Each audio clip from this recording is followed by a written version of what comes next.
I've had a couple of dreams lately, and I think they're helping me to understand some things relevant to current decisions that I need to make. Most specifically, I'm soon going to New York City, and I plan to meet with potential agents and casting directors because there's a couple of things I want to do there.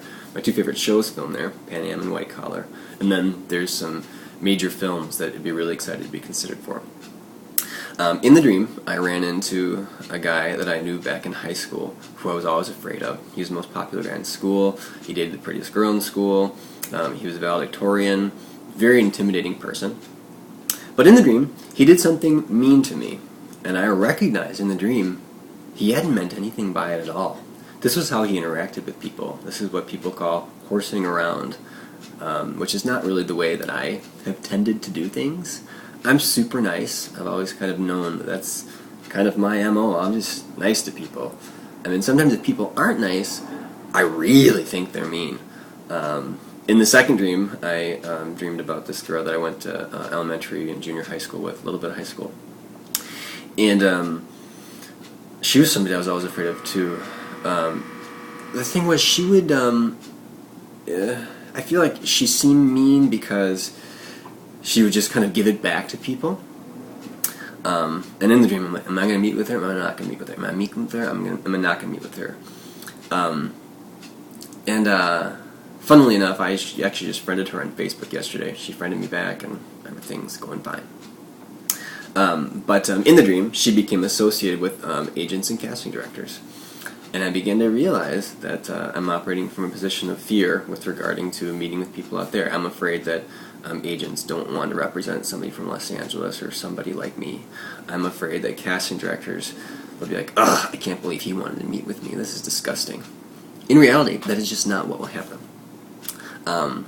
When I met with some agents before, in Atlanta, for example, they were really impressed with me and what I do. Also, my skills are pretty specific to my target shows, and they're wanting to get people on those target shows too in New York, Pan Am and White Collar. They use a lot of people who are foreign, a lot of people with accents. Casting directors, I mean, I feel like they are very busy, and so they might not want to meet with someone. But that is not even the end of the world. If I call them and ask to meet for a meeting, they, I think, if anything, would probably just say, listen, I'm sorry, we don't take general meetings. Or, we are busy that week, thank you for contacting us. This won't hurt me. I mean, in the moment, I'd be disappointed.